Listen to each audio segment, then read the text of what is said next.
ஜாவேக்காவுக்கு மிகப்பெரிய நெருக்கடி இருக்கிறதா இந்த சூழல்லாம் எந்த நெருக்கடியும் இல்லை, எந்த நெருக்கடியும் இல்லை.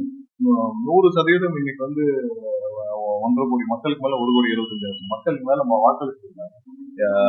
ஒட்டுமொத்த தமிழக மக்களும் எங்களுடைய தலைவர் முதல்வராக வாக்களிச்சிருக்காங்க. இப்படி ஒரு தேர்தல் இதுவரை நீங்க பார்க்காத ஒரு தேர்தல் 1 வருஷம் சொல்லிட்டு நீங்கள் யாரும் பார்க்காத ஒரு தேர்தலாக கண்டிப்பாக இது இருந்திருக்கும். அதனால மக்கள் திருவிழா போல வாக்களித்தாங்க, மாற்றத்தை எதிர்பார்த்திருக்காங்க. மக்கள் என்ன நினைச்சு வாக்களித்தாங்களோ அது 100% ஆளுநர் சந்திக்க வரும்போது எந்த போலீஸ் ரெக்கார்டுமே இல்லாம வந்தாங்க. திரும்ப போகும்போது அது வேண்டாம் குழப்பம் கண்டிப்பா அது எப்பொழுதும் இதனால தேவையில்லாத பொதுமக்கள் இடையூறுகள் வேண்டாம்னு சொன்னாலும் தலைவர் தான் வேண்டாம்னு சொல்லி நேற்று அந்த போலீஸும் அந்த எஸ்கார்டும் இதுவும் வேண்டாம், எங்களுக்கு தலைவர் எடுத்த முடியும் தான், தலைவர் தான் வேண்டாம். பாஜகவுடைய தலையீடு